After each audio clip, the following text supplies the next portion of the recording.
Winter had come, and for many days now had held everything in an icy grip. The countryside was frozen hard, trees were white with frost, and icicles hung from bridges and water columns. Mercifully, there was little snow. "Too cold for that, thank goodness," shivered James's driver as he and the fireman huddled on the sheltered side of the cab. James had an open footplate, and every day his crew came to work muffled to the eyebrows in scarves and jerseys.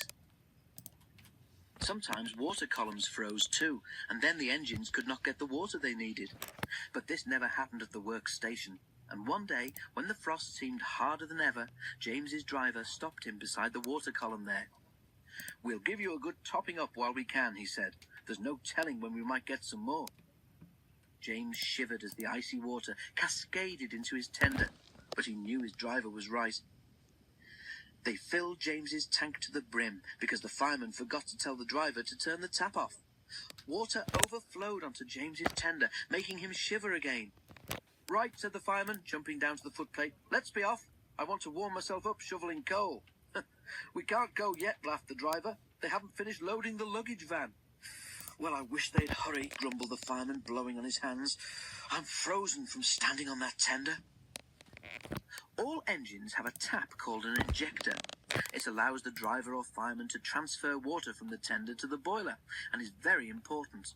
Without it, the water level in the boiler could become too low to make steam properly. They had not gone far before James felt thirsty. "I need a drink, please," he said. His driver switched on the injector, but nothing happened. The fireman tried his duplicate. Still nothing. "I've got such a pain," groaned James. "Your injector's failed," said his driver. "Blockage in the pipe, most likely. We'll have to stop and deal with your fire. Can't go on without water."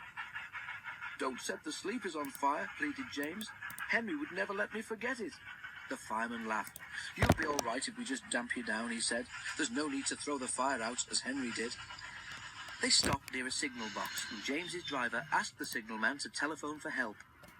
The works sent a diesel, whom James had never met, to help him. "Rescued by a diesel," he snorted disgustedly. "It's degrading. I won't go." But he soon changed his mind, because now that his fire was down, his boiler was cooling, and he could feel the icy wind. The diesel was friendly.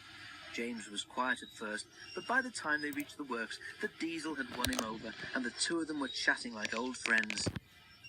At the works, James's fireman climbed onto the tender. He tried to open the filler cap, but couldn't. "There's your answer, James," he said. "Your filler cap's frozen solid.